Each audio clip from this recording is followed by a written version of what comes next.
Raise your hand if you've ever deleted a dating app only to re-download it a couple weeks later. And for those of you listening, Vicky's the only one raising her hand. Because the rest of us have been in relationships since before dating apps were a thing, not because we're too good for them. Totally Right. that part. But if you hadn't been, you'd be For doing sure. the same thing. Yeah. Absolutely, yeah. All right, so maybe you've matched with someone whose profile photo is clearly taken from their lap. Guys, stop with the selfie. We can see straight up your nose. We need it nice and high. Yes.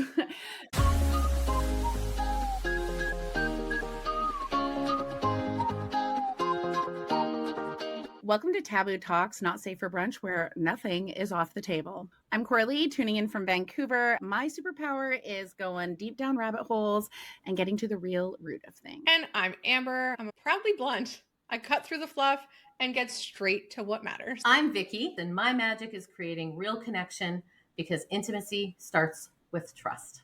Grab your mimosa, your matcha, or whatever turns you on, and let's dive in. Today, we're breaking down what happens when digital dating meets real life across generations, orientations, and expectations. So, who's actually finding connection and who's just like collecting matches? From 20s to 50s, straight and LGBTQ folks, men and women, we're swiping through the ages to find out who's really matching and why. When I finally decided to take one for the team and try the abs, I expected complete chaos, and I was right. But what I didn't expect was how differently people approach dating based on their age. That was kind of Mhm. surprising to me. So, like men in their 30s and 40s, they were more patient and communicative. It was wild. I did not expect that. And men in their 50s plus, they really wanted to meet quickly and less chatting and just let's get off this app right away. But younger men were really showing real interest, especially in older women. Again, super surprising to me. And women in their 50s realizing their dating pool is younger than expected was again, I am women in their 50s, right? That was so shocking to me. I had no idea that was even a thing, guys. It was crazy. But there's also a difference in each of the apps. The app quality itself, it really does make a difference. Like Hinge, which this was the first time I ever went on Hinge. That is way more interesting. Tinder and Plenty of Fish. It's just fucking chaos. Like it's absolute insanity. And I don't ever want to do that again for I sure. thought it was interesting that you said, the younger men are showing real interest in older women. And I'm Yeah. totally get that. Like, I can absolutely see that happening. But it's also the other way around, too, because my son is 23 and almost every time he goes to the bar, there's a woman around my age that's hitting on him. Well, you know what? Like the way I'm feeling is I'm been divorced a few years and I'm just kind of like wading through the things, but I was really surprised at how much more interesting younger men are.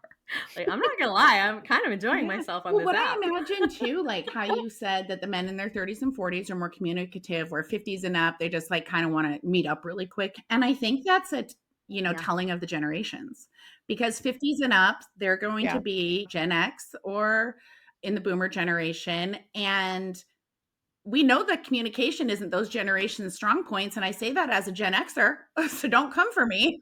Right. Whereas the next generations have had more communication, they understand it more. So I am sure when it comes down to it, everyone just wants to get laid, but at least have a good conversation first. Yeah, for Well, sure.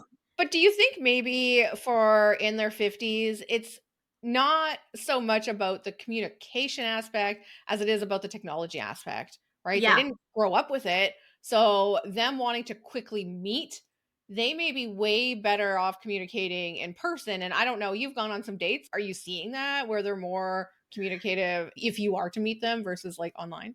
Yeah, they are, but they're struggling because most of them are also fairly freshly divorced and they're just not Right. sure how to start these conversations. And the whole getting to know somebody thing is kind of, it's hard and it's old, especially when we're in this age range. We're thinking like, what does this look like for me, right? How long am I going to have to talk to this person and figure it out? But what I found interesting is that younger men you get to know them prior to going on the date, right? Right. When you meet with somebody in that sort of 50 plus generation, you're meeting them on that date. You have no frame of Right. reference before you walk in, and I like a Yeah. frame of reference.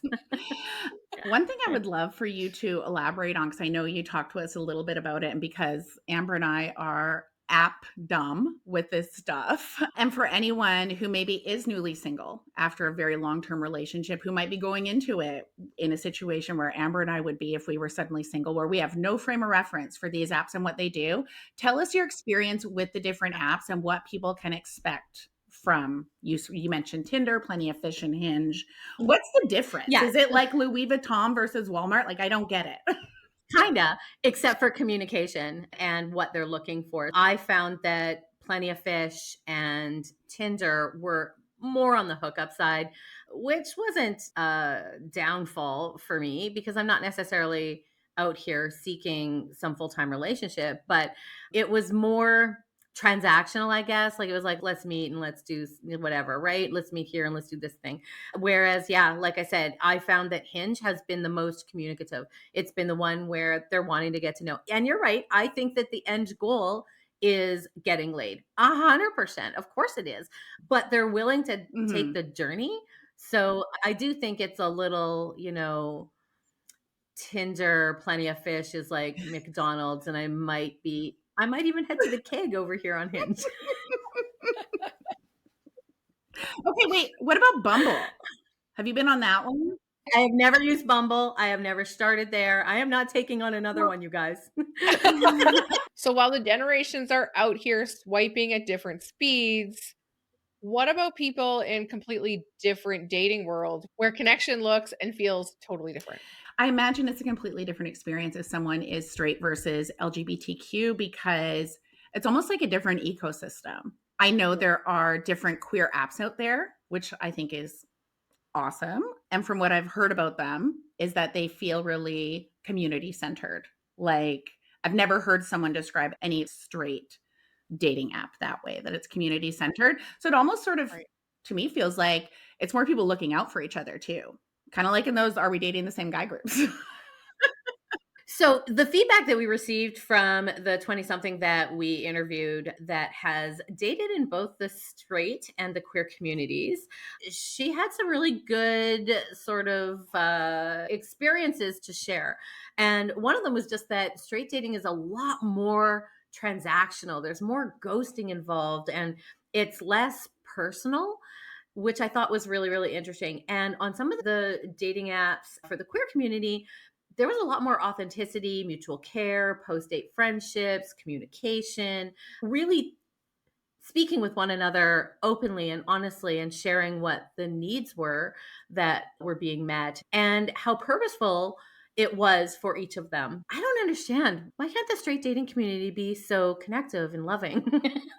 That's really fascinating, and I'm not really surprised, to be honest with you. No. Because having spent time in, obvious like the straight community, because I'm straight, but having also spent time in the queer community, I love them. Yeah. I feel Everybody so just feels warm. welcome. It's just I could completely understand how the dating world, the dating apps flow into the same way that they live their lives. Yeah. Yeah. I would also imagine too, because that circle is a lot smaller, right? That you can't really ghost because you're going to see them again. Because I'm immediately thinking back, like in the 90s, I lived on Capitol Hill in Seattle, Washington. My roommate was a lesbian. She was out at the gay bars, and there was a couple ghosting situations where they were always running into each other again because it's a small community. This is before apps. 100%. This was the 90s, so the last century. They're running into each other and someone's ghosted someone because it's not like, there's a handful of bars that they would enjoy. And so, yeah, I can see that because it's a small Yeah, population. so can I. And I think that because there's that pre-communication that happens, that if they decide to go their separate ways, it's not in anger or disappointment, or there may be some sadness, but it's nothing that you can't get past because you haven't necessarily left in a blow up and Right. pointing fingers and doing the things. You're literally oftentimes, I think, just sort of walking away going, this environment actually isn't working for me. I really wish you all the best. And I just, why can't I just hope for this for Well, my I think community? also too, one of the reasons for that, because like I have gay kids and I've had been around gay people almost all my life. And I think they've had to learn to communicate and process their feelings a hell of a lot differently than someone who identifies as hetero, right? So I think they're kind of ahead of the Right. game when it comes to that communication. So I can see how that happens. Whereas if you think about a hetero couple separating, there's so many situations. Everyone knows someone where the parents can't even be in the same room. They can't communicate Yeah. because they've never had that communication skill or someone in the relationship didn't. And I can just see how that would flip in a queer relationship because Yeah. of just the extra growth you have to do just to accept yourself or be okay with whatever. It's a lot, right? Yes. Yeah, I think that what I love about all of this and that I wish for all of us is that we're taking every relationship in a way that we're walking away, if we do, having learned something, having that person been impactful in our life in a way that we can say, hey, you know what, that was a good experience, or that was an experience, even if it wasn't a great experience. That Right. was an experience. And I'm going to take this into my life and I'm going to make sure that I adjust and modify based on my needs. So it's a learning experience, it's a growth experience, and that's what all relationships should Mhm. be, in my opinion. But the apps, man, I love them there. So we've seen how dating shifts across ages and across communities, but what's it like from the other side of the screen? I mean, let's look into a male perspective because men, from what we've heard, are getting a completely different experience. Well, it is quite different for sure. I am really excited to talk about this topic. I did a great interview. So we couldn't talk about dating apps, right, without this perspective. And honestly, their experience sounds like a mix between deja vu and maybe digital fatigue. Yeah, for sure. Yeah, samers. It seems like a cycle of doom. Download, disappoint, delete, repeat, download, disappoint, delete, repeat. Yeah, 100%. And I mean, it sounds like you've kind of been doing that too, where you're like, "Oh, I downloaded this app again." Yeah, So, I mean, you know, that's kind of both sides, but I think they're getting the brunt of it.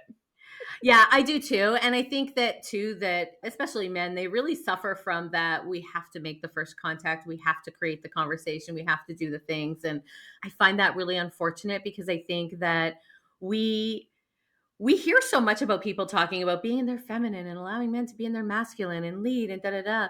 They're just as fucking scared as the rest of Totally. us. Do you know Right. what I mean? Give them a break, right? You can figure out a relationship dynamic if you decide that you're going to be in one, but there's just so much pressure around it. Do people So, really anyway, like, it is okay, what it wait, is. mine's one. So people go on apps, men and women, they go on apps. And then there's people say that they're Yeah, like, I like you too. Oh, but then they're waiting right. for the man. Correct.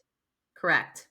But this is what I liked about Hinge, because with Hinge, I had to like a photo or something, like in order to even get into a position of them contacting me. They could contact me freely first if they liked one of my photos, but it wasn't just a boom, I'm going to contact you.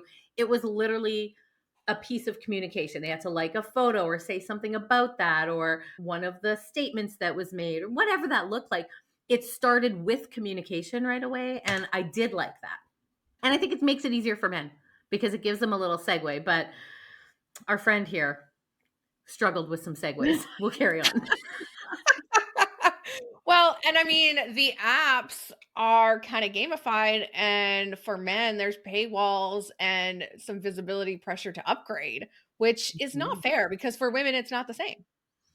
No, not at all. And then on top of that, they're having to filter through the bots and the AI generated photos and stuff like that. Like I had one guy ask me, like, how recent are your photos? And I'm just like, last week. Like, you know what I mean? So, and I don't use filters. I got wrinkles, man. I'm sorry. I'm 53 years Mhm. old. You know what I mean? But there are people that are hiding behind that, which then makes that even harder to navigate, right? It's kind of interesting because as a woman, I see that there are a lot of men's profiles that also they are playing with some Mhm. filters as well, and bots, and getting catfished and having somebody Right. try and scam you. It's prevalent everywhere.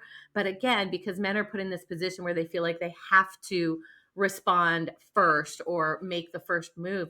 I dated a guy once who we were talking about the apps, and he was saying that somebody walked into a date with him in a public place, and she walked past him like 3 times before he realized it was her. And I'm like, No. that's not cool. That is not Like, you have cool. used way too many Mhm. filters. Yeah, if you're unrecognizable as a human being, go Yeah. home. What I thought was so interesting about the dating apps, as someone who's never been on them, and my only experience is hearing people talk about them, or I love to read into a comment thread when people are talking about it online. And this one comment thread said this woman, she gets hundreds, if not 1,000 likes or whatever a day, whereas men only get like one. That Mhm. even if it's not that Yeah. extreme, but But like that difference, that's just Right. incredible. now, is this though because of these Right, paywalls where they're just not right. as visible I don't know. to who they're looking for? Yeah, it could be on some of the apps. I know on Plenty of Fish, men would put in their bios, like, I'm not paying for this app, so I can't message you first, Mm, kind of stuff. I don't know what to do with that. I'm not super invested, so I'm not really going to be jumping through a bunch of hoops to get to yeah. you. So, which is Well, also a problem. and I think the apps too, they know they've done market research. Obviously, who's gonna be more Mhm. inclined to pay for more, right? 100%. Yeah, Yeah. they make it easier for women for sure. Men definitely have to be a little bit more invested, I think, which again, I don't know that I feel like that's right. But they also experience some likes, but I think women are receiving a lot more likes. I could download a new app and there's 50 to 100 likes or conversation starters, like boom, boom, boom. It's overwhelming. I don't know if that's the experience for men specifically, or whether or not they're legitimate people each time. I mean, I'm sure Right. that for myself as well, they aren't. I'm just not engaging with what's not interesting to me. It So, reminds me of this meme that floated around a few years ago that was something like, "Hey fellas, if you think you want to divorce or separate from your wife, get your wife to download Tinder and see how many people she'll have lined up compared to you." 100%. And they may or may not be quality, but Right. they're there. Right. It is not hard to meet someone on an app as a single woman. Let me Mhm. just say that. But again, I'm also noting that the 30 to 40 something men, they're just not quick to meet. My brain kind of sorts out after a while and I'm like, listen, I got Mhm. shit to do. Like, keep me Yeah. interested. So our friend who shared the male perspective with us was talking about how somebody had a really blank kind of bio, and there was a tattoo, so we made a comment about her tattoo, something about what's that all about, and she said, oh, nothing really. Like, then the conversation was shut down. Was that Right. because she looked at the profile and wasn't interested? Is it because she was just tired of the other 50 guys that just wanted to bang it out? I don't know. What was her purpose on that app? What was she like? There's so much around that, but there is a lot of women that are just so exhausted from the bullshit that unfortunately there may or may not be a decent guy out there that reaches out, and you might just be overdrawn at that point. And that's also part of the problem. Right. Yeah. Well, and he also said that dating apps are more designed for like scrolling really and not staying. And I mean, Social media. that's all apps in general. That's Mhm. where we're going, right? That's where we're Right. headed. That Yeah. doom scrolling, that dopamine hit, right? So, Yeah. yeah. Yeah, it's really hard to consider that it is a viable way to meet people. But Mhm. from my perspective, going out into the world is not a viable way to meet people either. That Right. we're Yeah. just not. People aren't talking to one another. People are not approaching one another in real life, if you will, Yeah. in IRL. Like, they're Well, just I will not. say that of every couple I know that has gotten together, I would say in the last 10 to 15 years, I mean, just rough numbers thinking off the top of my head, I'm gonna say 80% of them met on an app or met online in some way, whether Yeah. even Facebook dating. People just, yeah, if they meet in person without an app, it's usually because of a friend or through work or something. It's not, oh, we went to the bar and we met up. Like that is so rare. Right. No, that's not happening. I will say that I did have a few people message me who talked about Facebook dating and that they found that to be quite successful, actually. Also, incidentally, I had a couple of girls who were really willing to share with me the screenshots of some of the messages that they received. And this is definitely from the under 40 crowd. And they were very overt and sexual and pointed and demeaning. And it was really hard to read some of those, if I'm being really honest. They really have to endure a lot, and they really have to want to find somebody on an app in order to manage through it. But that is exactly why people are on and then they're off and then they download it again. It's because it's so degrading. So I don't know that it's where I'm going to find my person, but I'm certainly going to have some fun trying. You know, the universe, I better never be single. Let me tell you that. Because No.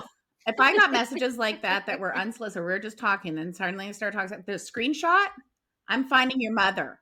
Mm. I'm finding someone. Yeah, you to can make see sure grandma with that mouth. someone knows this is how you talk to strangers. Like, yeah, I'll be the vigilante. Yeah. There's this thing with the app and being online where consent is lost. It's nice if you can talk to somebody for a while, and I'm actually not hating that. And then maybe meeting up and maybe not. And maybe it's just conversation and you're connecting because you're both in this weird pool of people and you're just sort of trying to navigate through. It is what it is. Whatever you find there, it just has to be kind and serve you. Yeah. Right? Mhm. I think. So what's the reality behind all the swiping? Let's look at the numbers. We know I love the numbers because the stats paint a pretty interesting picture. So about 30% of adults have used a dating app, but only around 12% have found something lasting, either marriage or a long-term relationship. And something interesting I think about that stat is adults 18 and up. I wonder what that is by generation. Because I'm going to bet Gen Zs, even Gen Alpha coming up, I would say that's a much higher number, right? So this is an average Right. out of Yeah. all. But some interesting things about those numbers is that most of the people using these apps they're just browsing. They're just window shopping. Yeah. They want to see what's available, but not actually purchase. So Listen, I would be window Listen, shopping too. when you Okay. go I out- would be window shopping. when you go out in the world, okay, and you're creating genuine conversation with real human beings of the gender of your interest, those conversations are not great at all. And it does put you in a position where you're thinking, well, wait a minute, is this just this demographic? Is this overall what dating is like? Is it because I'm in my 50s? Is it because they're in their 40s? Is it because they're in their 50s? Like, it's such a crazy dynamic that I have absolutely gone on the apps to, right? Just to be like, is this really it? And then again, on some apps, your experiences are one way, and on Hinge, I found that it's conversational. And at the end of the day, when I have an hour and I'm literally drinking my tea before I go to bed, it's a great way to do things. Love it. Well, yeah, Hinge is seen as the most like relationship focused. So I guess if you're looking for that commitment, get onto Hinge. It's hinging on you being on Hinge. And as we talked about earlier, LGBTQ users generally report higher satisfaction and authentic connection. And like we said, I think that's because they are a step ahead of a lot of us at communicating and being authentic as well. Another interesting thing is that whether you have success or not from a dating app, it's more based on what your intention is rather than your age or gender. Because if you know your intention, then your expectations are going to be more visible. You're going to kind of know, right? So before you download that app again, what is your intention? What do you want? What do you not want? And I think this is a good time to just pop in Vicki's therapist tip from when she was fresh from her divorce, where her therapist said, just use it. You don't know these people. Just go practice your boundaries. That's a free therapy tip. Like, I kind of want to do it just for the boundary practice. Yeah. Back off. And man, when that was That was a fast and furious lesson for sure. I had a really good experience on an app, and I did meet somebody that I spent almost 2 years with, and he was a great guy. And sometimes people just aren't each other's Mm. person, and it happens. And at the end of the day, I don't regret that for a second. Although, I went in with one perspective and came out with another. I think I learned a lot about myself, about other people. I agree. I think that the boundaries example, I think everybody needs to try that on. Well, and that brings me to the final point, which is the apps reflect how we connect, not just who we connect with. So I think when you're doing that, especially if you don't have a life where you create a lot of different connections to your job or career or whatever your life is, that's just such a great way to learn more about yourself and how you communicate and where you really are great at it and where you're like, oh, got to do some growth here, Right. If we walk away from every experience saying, what did I Right. learn here? Then we're doing it right. Absolutely. Mhm. So whether you're swiping for love, validation, or just curiosity, the numbers prove one thing. It's less about the app and more about how you show up. Dating apps might drive us crazy, but they're mirrors showing who we are at every stage of life. Younger men are surprisingly open. Older men are still learning patience, and women are redefining what connection looks like on their own terms. And whether it's queer, straight, or somewhere in between, real connection still matters way more than the perfect profile photo. That's it for this week's Not Safe for Brunch episode. Please send us your wildest dating app stories. I swear we'll keep them anonymous, but you know what? They may end up on the show. And lap selfies, please. We're begging you. Can we stop? Can we just stop? I wanted to just message a few of them and be like, that's a bad angle. Do it again. Thanks for pulling up a seat at the Taboo Talk Not Safe for Brunch table. If today's chat made you laugh, think, squirm, or all three, do us a solid, like, follow, and leave a review. It's basically the podcast world's version of a good tip. Want more juicy, unfiltered conversations? Tap the link in the show notes and sign up for our weekly newsletter, your VIP pass to what didn't make it on the air. Brunch isn't just about the bites and bubbles. It's about showing up real, raw, and ready to talk about what really matters. So until next time, keep it bold, keep it curious, and definitely keep it not safe for brunch.